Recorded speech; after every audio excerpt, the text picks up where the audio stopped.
হামের উপসর্গ নিয়ে আরও 10 জনের মৃত্যু, ভর্তি 974। 30 উপজেলায় টিকাদান শুরু, পাচ্ছে 6 থেকে 59 মাসের শিশুরা। অসুস্থদের খাওয়ানো হচ্ছে ভিটামিন এ। সংবাদ পাচ্ছি মারা যাচ্ছে, এটা আসলে আমাদের মায়েদের মধ্যে একটা প্রচুর ভয় কাজ করতেছে। অনেক চিন্তায় ছিলাম যে হামের মহামারী আক্রান্ত হচ্ছে। আজকে অনেক স্বস্তি বোধ করতেছি বাচ্চাকে টিকা দিতে পেরে। সকল বাবা মাই তো চাই সন্তান সুস্থ থাকে। 12 এপ্রিল ঢাকার 2 সিটিতে শুরু হবে ক্যাম্পেইন। 3রা মে থেকে চলবে সারা দেশে। এটা একটা ভয়াবহ রোগ, করোনার চেয়ে কোনো অংশে কম না। এটাকে খুব মিসহ্যান্ডেল করেছে অতীতের সরকারগুলি। 2020 ডিসেম্বরের পর থেকে এই টিকাদানটা কন্টিনিউ করে নাই। দেখছিলেন প্রধান শিরোনাম। সন্ধ্যার সময় সঙ্গে আছি আমি গোলাম রাব্বি।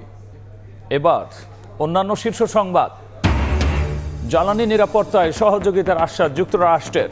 3 মাসের মজুত নিশ্চিতের নির্দেশ প্রধানমন্ত্রীর। যুদ্ধের প্রভাবে পণ্যের দাম বাড়ার শঙ্কা অর্থমন্ত্রীর।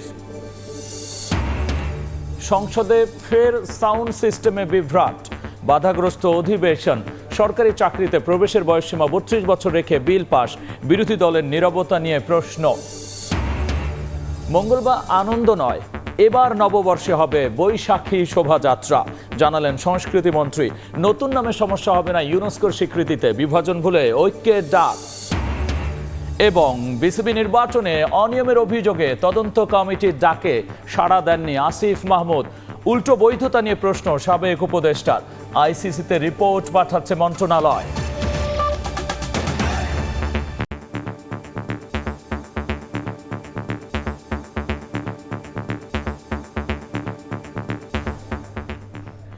হামের উপসর্গ নিয়ে 24 ঘন্টায় আরও 10 জনের মৃত্যু হয়েছে। হাসপাতালে নতুন 974 জনকে করা হয়েছে ভর্তি। প্রাদুর্ভাব মোকাবেলায় 18 জেলার 30 উপজেলায় শুরু হয়েছে টিকাদান, পাচ্ছে 6 থেকে 59 মাসের শিশুরা। অসুস্থদের রোগ প্রতিরোধ ক্ষমতা বাড়াতে খাওয়ানো হচ্ছে ভিটামিন এ ক্যাপসুল। স্বাস্থ্যমন্ত্রী জানিয়েছেন 12 এপ্রিল ঢাকার 2 সিটি, ময়মনসিংহ ও বরিশাল সিটিতে শুরু হবে টিকাদান। বাকি সব এলাকায় 3রা মে থেকে একযোগে চলবে ক্যাম্পেইন। হামের প্রাদুর্ভাব মোকাবেলায় দেশের 30টি উচ্চ ঝুঁকিপূর্ণ উপজেলায় শুরু হয়েছে জরুরি হাম রুবেলা টিকাদান কর্মসূচি। টিকা কেন্দ্রগুলোতে সকাল থেকে শিশুদের নিয়ে ভিড় করেন অভিভাবকরা। হামের উদ্বেগ উৎকণ্ঠার মধ্যে টিকা পাওয়ায় কিছুটা স্বস্তি প্রকাশ করেন তারা। এতদিন অনেক চিন্তায় ছিলাম যে হামের মহামারী আক্রান্ত হচ্ছে, তো এই জন্য আজকে দেওয়ার পরে অনেক ফিল হচ্ছে। বাচ্চাদের হাম হয়তো হইতে পারে, এই জন্য আগে সতর্ক থাকা ভালো। দিলাম হয়তো পরবর্তীতে যাতে না সমস্যা হয় এই জন্য। কার্যকরের ব্যাপারটা হচ্ছে কি, এটা তো আমরা জানি না, এরা জানে, মনে করেন যারা বানাইছে তারা। তবে আমরা তো বিশ্বাসের উপরে আছি। ঢাকায় যে পরিমাণ হয় বাচ্চা দেখতেছি, সংবাদ পাচ্ছি মারা যাচ্ছে, এটা আসলে আমাদের মায়েদের মধ্যে একটা প্রচুর ভয় কাজ করতেছে। আজকে অনেক স্বস্তি বোধ করতেছি বাচ্চাকে টিকা দিতে পেরে। সকালে ঢাকার নবাবগঞ্জ উপজেলা স্বাস্থ্য কমপ্লেক্সে টিকাদান কর্মসূচির উদ্বোধন করেন স্বাস্থ্যমন্ত্রী। এ সময় হামের ভয়াবহতা করোনার চেয়ে কম নয় মন্তব্য করে মন্ত্রী বলেন, অতীতের সরকারের ভুল ব্যবস্থাপনার কারণেই হামের প্রাদুর্ভাব ছড়িয়েছে। মিজেলস রেভেলা এটা একটা ভয়াবহ রোগ, করোনার চেয়ে কোনো অংশে কম না। এটাকে খুব মিসহ্যান্ডেল করেছে অতীতের সরকারগুলি। এটা কন্টিনিউয়াস একটা প্রসেস দিয়ে যাওয়াই উচিত ছিল সব সময়, কিন্তু 2020 ডিসেম্বরের পর থেকে বিগত সরকারগুলি এই টিকাদানটা কন্টিনিউ করে নাই, যেই কারণে একেবারে বজ্রপাতের মতন আমাদের উপরে সে রাতারাতি কিছুদিনের ভিতরে অনেক বেড়ে গিয়েছে। মন্ত্রী জানান, আগামী 12 এপ্রিল ঢাকার 2 সিটি, ময়মনসিংহ ও বরিশাল সিটিতে টিকা দেয়া হবে। এরপর সারা দেশে একযোগে হামের টিকাদান শুরু হবে 3রা মে থেকে।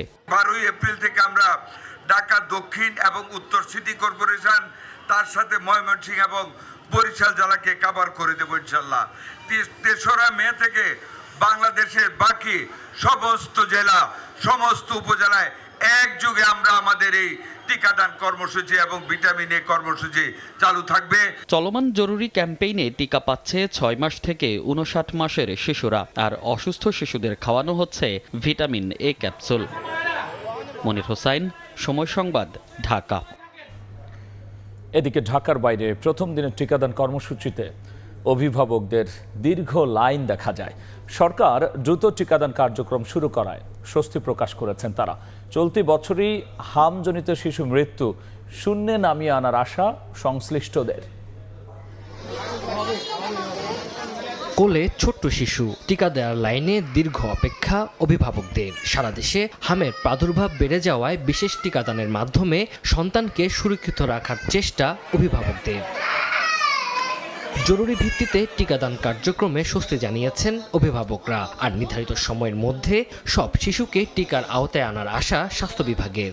সকল বাবা মাই তো চাই সন্তান সুস্থ থাকুক। বাচ্চাদের হলেতে যে সমস্যাগুলো হওয়ার কথা সেগুলো আর হবে না।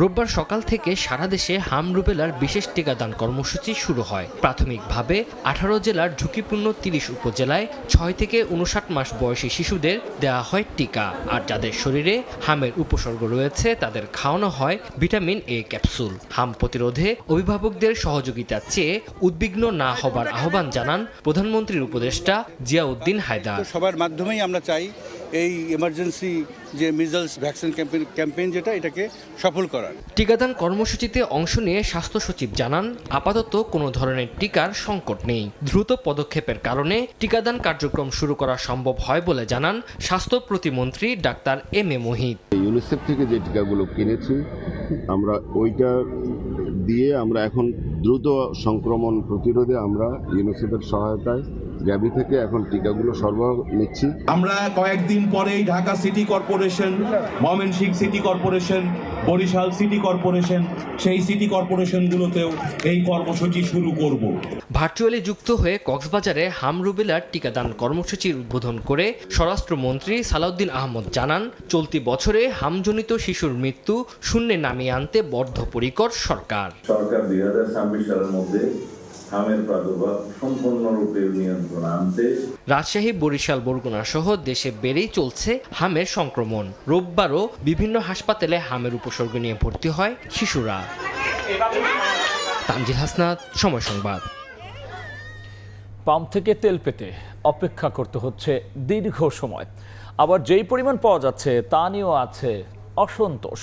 এদিকে সরবরাহের ঘাটতি দাবি করে বন্ধ রাখা হচ্ছে অনেক পাম্প। ঝুলছে নোটিশ, নেই তেল। রাজধানীর অনেক পাম্পে সরবরাহের ঘাটতি দাবি করে বন্ধ রেখেছে তেল বিক্রি। টকটেন ছিল যতক্ষণ আমরা সবাইকে দিছি লিমিটের মধ্যে, শেষ হয়ে গেছে, এখন গাড়ি আনতে গেছে। এখন তো যেই চাহিদা ওই অনুযায়ী তো তেল তো পাচ্ছি না আমরা। যেসব পাম্পে তেল দেওয়া হচ্ছে সেগুলোতেও লম্বা লাইন। বাইকে 500 থেকে 600 টাকার তেল নিতে লাইন ধরে অপেক্ষা করতে হয় 4 থেকে 5 ঘন্টা, যা প্রভাব ফেলছে নগরীর ব্যস্ত জীবনে। যে জায়গায় ইচ্ছা মতো যাইতে পারতাম ওইখানে মানে ইচ্ছা হলেও যাওয়া যাচ্ছে না এই তেলের সংকটের কারণে। আমি 2.5 ঘন্টা এখানে দাঁড়িয়েছিলাম, এতে আমার অফিসের ক্ষতি হয়েছে। যে সিরিয়ালটা এটা আমার জন্য খুবই কষ্টকর হয়ে গেছে আর কি, মানে অলমোস্ট 6 ঘন্টা আমরা এই লাইনে দাঁড়াইছিলাম। সরকারের নানা পদক্ষেপের পরও গ্রাহকরা বলছেন কমেনি ভোগান্তি, উল্টো আরও বেড়েছে। ইরান নাকি তেল দিচ্ছে, তারপরও কেন বাংলাদেশের সমস্যা? সরকারের কাছে একটি আবেদন থাকবে আমাদের যাতে তেলটা ঠিক মতো দেয়। চাহিদা অনুসারে আসলে যে কটা পাম্প খোলা থাকে তারা তো চাইলেও দিতে পারতেছে না। বাইরের থেকে ওই যে মোটর সাইকেল 2-1 জনের নিয়ে যায়, তাদের থেকে 200 টাকা করে তেল কিনাও আমাদের ইউজ করতে হয়। একই চিত্র রাজধানীর বাইরেও। লম্বা লাইন আর দীর্ঘ অপেক্ষার পর মিলছে তেল, তবে ক্ষোভের শেষ নেই তেল নিতে আসা মানুষের। আমি 6:30টায় কাজের মোড়ে সিরিয়ালে ছিলাম, তো এখানে আসতে আমার 5.5 ঘন্টা লাগলো, এখনো তেল পাইনি। তেল যাচ্ছে কদ্দুর আল্লাহ মাহবুব জানে, গ্রামগঞ্জের ভিতরে তেল লিয়া চলে যাচ্ছে, আমরা তেল পাচ্ছি না। অসাধু ব্যবসায়ী যারা এনারা মজুত করেছে, এই জন্য আমরা তেল সংকটের মধ্যে পড়তেছি। দীর্ঘ অপেক্ষার পর তেল পাওয়া গেলেও পরিমাণ নিয়ে সন্তুষ্ট নন গ্রাহকরা। এম এ আজিম, সময় সংবাদ, ঢাকা। বাংলাদেশের জ্বালানি নিরাপত্তা নিশ্চিতে সহযোগিতা করবে যুক্তরাষ্ট্র। প্রধানমন্ত্রীর সঙ্গে সাক্ষাতে মার্কিন রাষ্ট্রদূত এমন আশ্বাস দিয়েছেন বলে জানিয়েছেন পররাষ্ট্রমন্ত্রী। এদিকে 3 মাসের চাহিদা মেটানোর মতো জ্বালানি সংরক্ষণের নির্দেশ দিয়েছেন প্রধানমন্ত্রী। সরবরাহ ব্যবস্থায় চাপ পড়ায় পণ্যের দাম বৃদ্ধির শঙ্কা করছেন অর্থমন্ত্রী। সচিবালয়ে প্রধানমন্ত্রীর সঙ্গে প্রথমবার সৌজন্য সাক্ষাৎ করলেন ঢাকায় নিযুক্ত মার্কিন রাষ্ট্রদূত ব্রেন্ট টি ক্রিস্টেনসেন। বৈঠক শেষে পররাষ্ট্রমন্ত্রী জানান, যুক্তরাষ্ট্রের সঙ্গে বাংলাদেশের কোনো গোপন চুক্তি হয়নি। সব সোর্স থেকেই সাশ্রয়ী মূল্যে জ্বালানি আমদানির চেষ্টা চলছে। আমাদের জ্বালানি সিকিউরিটির জন্য তারা সাপোর্ট করবেন সেই নিশ্চয়তা আমাদের। আমরা সব রকম সোর্স থেকে কিনবো। আমরা চাইছি যে আমাদের ক্রেতারা সুলভ মূল্যে এই ডিজেল কিংবা অন্যান্য এনার্জি প্রোডাক্টগুলি পান। তো দুনিয়াতে আমরা সবচাইতে সাশ্রয়ী যে সমস্ত সোর্স, সেটা ভারত হোক, সেটা মধ্যপ্রাচ্য হোক, সেটা যুক্তরাষ্ট্র হোক, আমরা সব জায়গাতেই চেষ্টা করছি। এদিকে জ্বালানি প্রতিমন্ত্রী জানান, 3 মাসের চাহিদা মেটানোর মতো জ্বালানি তেল সংরক্ষণের নির্দেশ দিয়েছেন প্রধানমন্ত্রী। ব্যবসায়ীদের আবেদনের প্রেক্ষিতে শপিং মল, দোকানপাট সন্ধ্যা 6টার পরিবর্তে 7টায় বন্ধের সিদ্ধান্ত নেওয়া হয়েছে। প্রায় 3 মাসের মতো অকটেন এবং পেট্রোলের আমরা যেটা চাহিদা সেটা আমরা সংরক্ষণ করতে সক্ষম হয়েছি। যেটা শেষ হয়ে যাবে সেটার জন্য পূরণ করা যায়, সেটার জন্য আমরা পাইপলাইনে রয়েছে। দোকান মালিক সমিতির তাদের আবেদন, তাদের অনুরোধ বিবেচনায় সরকার প্রধান, আমাদের মাননীয় প্রধানমন্ত্রী সন্ধ্যা 7টা পর্যন্ত এখন বিপণী বিতান খোলবার সময় পুনর্নির্ধারণ করেছেন। এদিকে এলডিসি উত্তরণ বিষয়ক সভা শেষে অর্থমন্ত্রী জানান, মধ্যপ্রাচ্য সংঘাতে জ্বালানি সংকটে সরবরাহ ব্যবস্থাপনায় চাপ পড়ায় পণ্যের দাম বৃদ্ধির শঙ্কা রয়েছে। দেশের সামগ্রিক অর্থনৈতিক পরিস্থিতি বিবেচনায় এ মুহূর্তে বাংলাদেশের এলডিসি উত্তরণ সম্ভব নয়। বাংলাদেশের অর্থনীতি যে অবস্থায় এই সরকার পেয়েছে, এখানে আমরা ফায়ার ফাইটিং করতেছি। প্রত্যেক এই ইকোনমিকে সেলভেজ করার যুদ্ধ চলছে এখন। শুধু জ্বালানি সংকট না, সমস্ত কমোডিটি, খাদ্যদ্রব্য, পণ্য সবকিছু প্রভাব পাবে। টোটাল সাপ্লাই চেইন ক্ষতিগ্রস্ত হচ্ছে। প্রসূন আশিস, সময় সংবাদ, ঢাকা। জাতীয় সংসদে ফের সাউন্ড সিস্টেমে বিভ্রাট। আসরের নামাজের বিরতির শেষে অধিবেশনের শুরুর পরে বিভ্রাটের কারণে মুলতবি করতে হয় অধিবেশন। এর আগে সরকারি চাকরিতে নিয়োগের সর্বোচ্চ বয়সসীমা 32 বছর রেখে বিল পাশ হয়। এ সময় নীরব থাকেন বিরোধী দলের সদস্যরা। সরকারি চাকরিতে কোটা সংস্কারের দাবিতে জুলাই আন্দোলন হলেও বিলের পক্ষে তারা ভোট দিলেন না কেন, এমন প্রশ্ন তোলেন চিফ হুইপ নুরুল ইসলাম। এরপরই শুরু হয় সাউন্ড সিস্টেমের জটিলতা।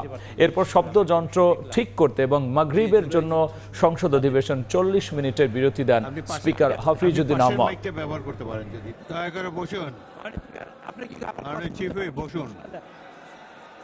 হ্যাঁ, জয়যুক্ত হয়েছে, হ্যাঁ জয়যুক্ত হয়েছে, হ্যাঁ জয়যুক্ত হয়েছে। অতএব সংসদে উত্থাপিত আকারে সরকারি স্বায়ত্তশাসিত সংবিধিবদ্ধ সরকারি কর্তৃপক্ষ, পাবলিক নন ফাইন্যান্সিয়াল কর্পোরেশন, স্বশাসিত সংস্থাসমূহে সরাসরি নিয়োগের ক্ষেত্রে সর্বোচ্চ সময়সীমা নির্ধারণ বিল 2026 পাশ হলো।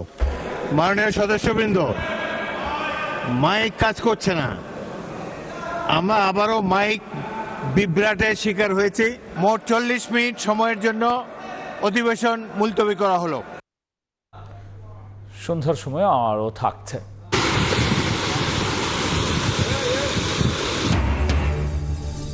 হুগলি হাওরের বাঁধ ভেঙে প্রবল বেগে ঢুকছে পানি। হবিগঞ্জে তলিয়ে গেল 300 একর ক্ষেতের কাঁচা পাকা ধান। চরম উৎকণ্ঠায় কৃষক। সুনামগঞ্জে স্বেচ্ছাশ্রমে ফসল রক্ষা। আনন্দ বা মঙ্গল নামে নয়, এবার বাংলা বর্ষবরণে বৈশাখী শোভাযাত্রা হবে। বিভাজন বিতর্ক এড়াতে এমন সিদ্ধান্ত নেওয়া হয়েছে বলে জানিয়েছেন সংস্কৃতি মন্ত্রী। বাংলা নববর্ষ মানে রং, উৎসব আর মানুষের মিলন মেলা। দল বেঁধে বৈশাখী মেলায় আনন্দ উপভোগের চিরাচরিত চিত্র। বাংলা বর্ষবরণ উদযাপনের মূল আয়োজন শোভাযাত্রা। তবে শোভাযাত্রার নামকরণ ঘিরে তৈরি হয়েছে বিতর্ক, বিভাজন। এমন প্রেক্ষাপটে রোববার সচিবালয়ে সংবাদ সম্মেলনে সংস্কৃতি মন্ত্রী বলেন, শোভাযাত্রার নাম নিয়ে জনগণের মধ্যে কোনো বিভাজন বা বিতর্ক চায় না সরকার। বৈচিত্র্যের মাধ্যমে জনগণের ঐক্য দেখতে চায়। এর জন্যই এখন থেকে বাংলা বর্ষবরণ উদযাপনের শোভাযাত্রা মঙ্গল বা আনন্দ শোভাযাত্রা নয়, উদযাপিত হবে বৈশাখী শোভাযাত্রা নামে। এই নামে শোভাযাত্রা হলেও ইউনেস্কোর দেয়া স্বীকৃতি নিয়ে কোনো সমস্যা হবে না বলে জানান সংস্কৃতি মন্ত্রী। সমস্ত সংস্কৃতির এখানে প্রদর্শন থাকবে, যাদের মতো যাদের অঞ্চলের ঢোল বাদ্য পোশাক আশাক নিয়ে আমাদের একটা আনন্দঘন শোভাযাত্রা হবে। এই শোভাযাত্রার নাম হবে বৈশাখী শোভাযাত্রা। শোভাযাত্রার নামে ইউনেস্কো কোনো স্বীকৃতি দেয়নি। দেশে বৈশাখী উৎসবের উপরে। শোভাযাত্রার নিরাপত্তা নিশ্চিতে সরকারের পাশাপাশি ঢাকা বিশ্ববিদ্যালয় কর্তৃপক্ষ প্রয়োজনীয় পদক্ষেপ নেবে বলেও জানান নিতাই রায়চৌধুরী। আমরা ঢাকা বিশ্ববিদ্যালয়কে স্পেশালি রিকোয়েস্ট করা হয়েছে 4 থেকে যে র্যালি স্টার্ট হবে সেখানেও আপনাদের থাকবে, সেখানে আমাদের ছাত্র সংগঠনের লোকজন থাকবে, ছাত্ররা থাকবে, পুলিশ তার দায়িত্ব পালন করবে, আমরাও আমাদের দায়িত্ব রাখতে হবে। জুলাই স্মৃতি জাদুঘরের কাজ প্রায় শেষের দিকে, খুব শিগগিরই এই জাদুঘর উন্মুক্ত করে দেওয়া হবে বলেও জানান মন্ত্রী। মানুষের মাঝে অনৈক্য সংঘাত। শুভ খান, সময় সংবাদ, ঢাকা। কেরানীগঞ্জে লাইটার কারখানায় আগুনে নিহত 6 জনের মধ্যে এক নারীর পরিচয় মিলেছে। বাকিদের পরিচয় শনাক্তের চেষ্টা চলছে। প্রায় 29 ঘন্টা পর উদ্ধার অভিযান শেষ করেছে ফায়ার সার্ভিস। 15 বছরের রিয়া ও 11 বছরের মিতু কেরানীগঞ্জের কদমতলীতে পুড়ে যাওয়া লাইটার কারখানা থেকে বেঁচে ফেরা 2 বোন। 8,000 টাকা বেতনে কারখানাটিতে কাজ করত রিয়া, আর মিতু পেত 6,000। এ দিয়েই চলছিল তাদের জীবন। কিন্তু শনিবারের আগুন থেকে বেঁচে ফিরলেও এখন তাদের সামনে অনিশ্চয়তা। সেই ভয়াবহ ঘটনার ঘোর কাটেনি তাদের। আগুন লাগছে, আমরা একসাথে 5 জন ছিলাম, 5 জনই আমরা অলটাপকে আইয়ে পড়ছি। আমার মেশিনের হোন থেকে আমার জুতা রাখা আমি দিছি। লাইটার কারখানার আগুন থেকে ফিরেছে ফাহিমা নামের 15 বছরের এই কিশোরীও। জানান অগ্নিকাণ্ডের সময় কারখানায় ছিলেন 40 জন শ্রমিক, আর আগুন লাগার পর গেট বন্ধ করে দেন দারোয়ান। আসার পরে দেখি গেট আটকানো, আমি দারোয়ানের বলছি গেটটা খুলে দেন, সে গেটটা খুলে দেন, বলছে কম আগুন লাগছে, পরে লিপ বাজাইবো। কারখানা মালিকের বিরুদ্ধে জোর করে কাজ করানোর অভিযোগও করেন অন্য শ্রমিকরা। মালিক এখন কোথায় আমরা তো জানি না, আমগো বেতনটা লয়ে গেছে, আটকে রাখছে। এদিকে আগুনের ঘটনায় এখন পর্যন্ত উদ্ধার 6 মরদেহের মধ্যে শনাক্ত হয়েছে 1 নারীর পরিচয়। এখনো পরিচয় পাওয়া যায়নি 5 জনের, আর আহতদের চিকিৎসা দেয়া হচ্ছে বার্ন ইনস্টিটিউটে। এদিকে রোববারও পুড়ে যাওয়া কারখানাটিতে উদ্ধার অভিযান চালিয়েছে ফায়ার সার্ভিস। 17 থেকে 18 জন শ্রমিক কাজ করতেছিলেন। এর ভিতরে কিছু শ্রমিক বের হয়ে গেছেন, আর এর ভিতরে কিছু শ্রমিক বের হইতে পারেন না। এর ভিতরে আমরা 6 জনের লাশ উদ্ধার করছি, আর 2 জন হাসপাতালে আছে। ফায়ার সার্ভিস জানায়, দুর্ঘটনার কারণ অনুসন্ধানে গঠিত কমিটি তদন্ত প্রতিবেদন দেবে 7 থেকে 14 দিনের মধ্যে। আত্মজ রহমান, সময় সংবাদ, ঢাকা। সন্ধ্যার সময়ে আরও থাকছে।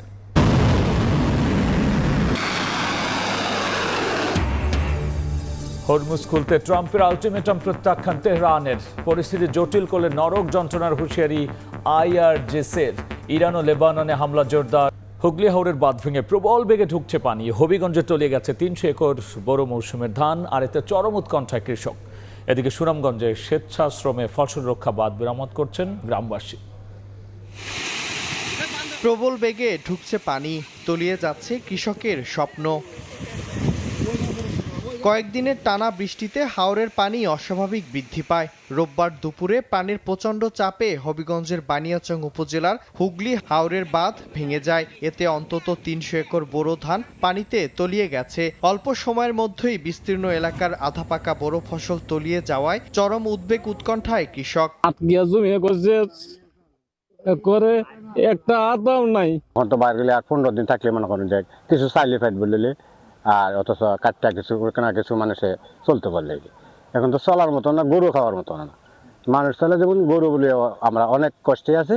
বন্যা তো অনেক ক্ষতি করে লেছে, দেখেন না পানি আস্তা জমিন যা আছে জনগণের সব তো নিচে গা, গরু বাছুর ফালবার কিনোয়া নাই।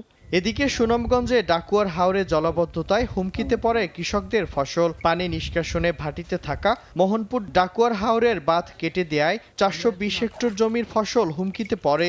এ ঘটনায় শনিবার দুপুরে গ্রামবাসীদের দুপক্ষের সংঘর্ষ হয়। এতে উভয় পক্ষের অন্তত 20 জন আহত হন। পরে 144 ধারা জারি করে প্রশাসন। হাওরের ফসল রক্ষা বাঁধ মেরামত করছেন স্থানীয়রা। মেরন আহমেদ, সময় সংবাদ। হরমুজ প্রণালী খুলতে ডোনাল্ড ট্রাম্পের হুমকি সরাসরি প্রত্যাখ্যান করেছে ইরান। পরিস্থিতি জটিল করলে গোটা অঞ্চলকে যুক্তরাষ্ট্র ইসরায়েলের জন্য নরকে পরিণত করার হুঁশিয়ারি দিয়েছে ইরানের বিপ্লবী গার্ড। ইরানে বিধ্বস্ত যুদ্ধ বিমানের নিখোঁজ আরেক পাইলটকে উদ্ধারের দাবি করেছেন মার্কিন প্রেসিডেন্ট। ওদিকে ইরান ও লেবাননে হামলা জোরদার করেছে ইসরায়েল। বিসিবি নির্বাচন নিয়ে অনিয়মের অভিযোগে গঠিত তদন্ত কমিটির ডাকে সাড়া দেননি সাবেক উপদেষ্টা আসিফ মাহমুদ সজীব ভুঁইয়া। তদন্ত কমিটির প্রধান জানিয়েছেন, বিসিবির গঠনতন্ত্র সংস্কার সহ বেশ কিছু সুপারিশ রেখে রিপোর্ট জমা দেওয়া হয়েছে। যাদের যাদের সম্পৃক্ততা পেয়েছিলাম তাদেরকে জিজ্ঞাসাবাদ করার জন্য চেষ্টা করছি, তাদেরকে জিজ্ঞাসা করে যা পেয়েছি আমরা সেভাবে সুন্দরভাবে চেষ্টা করেছি, সংক্ষিপ্তভাবে আমরা কাউকে অভিযুক্ত না করে আমি নিরপেক্ষ যা নির্বাচন সংক্রান্ত যা পেয়েছি সেই সম্বন্ধে রিপোর্ট দিয়ে গেলাম আমরা এখানে। ওনার কোনো বক্তব্য শোনার জন্য উনি কিছু বলতে চান কিনা সেই জন্যই, উনি অ্যাকুজ করার জন্য না। আমরা কিন্তু জুডিশিয়াল ইনকোয়ারি বসি নাই, ওনাকে সময় দিয়ে ডাকা হয়েছিল, উনি আমাদের কাছে আসেন নাই। চেষ্টা করেছিলাম একটু সময় দেওয়ার জন্য, যে ইলেকশন সুন্দর করার জন্য বা বোর্ডের সংক্রান্ত আর কোনো সুবেশ করা যায় কিনা এই সম্বন্ধে আমরা কিছু গাইডলাইন দেওয়ার চেষ্টা করেছিলাম। এ পর্যায়ে শীর্ষ সংবাদ জানিয়ে দিচ্ছি আরও একবার। হামের উপসর্গ নিয়ে আরও 10 জনের মৃত্যু, হাসপাতালে ভর্তি 974। 30 উপজেলায় টিকাদান শুরু, পাচ্ছে 6 থেকে 59 মাসের শিশুরা। 3রা মে থেকে চলবে সারা দেশে। জ্বালানি নিরাপত্তায় সহযোগিতার আশ্বাস যুক্তরাষ্ট্রের। 3 মাসের মজুদ নিশ্চিতের নির্দেশ প্রধানমন্ত্রীর। যুদ্ধের প্রভাবে পণ্যের দাম বাড়ার শঙ্কা অর্থমন্ত্রীর। এবং সংসদে ফের সাউন্ড সিস্টেমে বিভ্রাট, বাধাগ্রস্ত অধিবেশন। সরকারি চাকরিতে প্রবেশের বয়সসীমা 32 বছর রেখে বিল পাস। বিরোধী দলের নীরবতা নিয়ে প্রশ্ন। এই ছিল আমার কাছে থাকা সন্ধ্যার সময়। এরপরে জনপদের সময় নিয়ে যুক্ত হবেন সহকর্মী রোজা চৌধুরী। ধন্যবাদ রাব্বি। জনপদের সময় নিয়ে আসছি কিছুক্ষণ পর, সঙ্গে থাকুন সময়ের।